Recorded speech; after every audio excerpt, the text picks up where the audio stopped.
Josh, kind of just seen you explode this spring. You've gotten the reps with the ones, and you've really taken advantage of it. What was kind of the mentality going into going from the offseason into the spring, and kind of approaching it in a way that you can get these reps? Yeah, a guy last year I looked up as a mentor was Lincoln, and he always just told me, like, your time's going to come, just keep working. So I think working behind a guy like him just set the example, come out every day.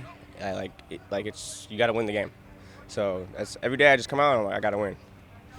Coach Edwards mentioned on Saturday how maybe last season didn't end up going the way you want, just in terms of, as you said, there's guys like Lincoln who were getting a lot of the reps. Today's day and age, a lot of guys would just say, well, forget that, I'm hitting the portal, find somewhere else to play. You obviously didn't do that. You took the extra couple months, worked harder, got to this point. What was kind of your mindset in that of wanting to prove yourself at Washington State? Yeah, I always believe in loyalty. So this is gonna be my fourth season. I knew my time would come eventually. I just had to keep working. Like you said, I did think I wanted to play more last year, but it just didn't happen, and it seemed to be that way, and people left, and I just stepped up. I knew it was my time.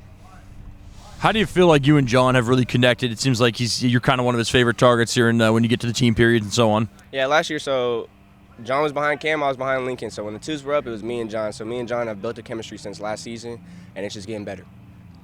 What made you want to stay here, for the long run? Like I said, I believe in loyalty. Coach Dicker preaches it. My mentor back home preaches it. And hard work pays off eventually. And there was times where I had combos with my parents, and it just, I was like, I'm going to thug it out. It's going to come.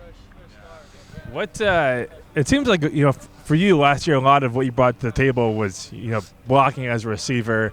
Is there any, obviously you're trying to, catch balls first and foremost, but now that you're, taking first team reps, has that taken any sort of mental transition, or have you kind of made that switch? Last year being the biggest slot, and this year I think I still am the biggest slot receiver, they would use my body to get some big time blocks, and I'm just adding that to my game. If I could block and catch the ball, I'm going to be a playmaker for the team.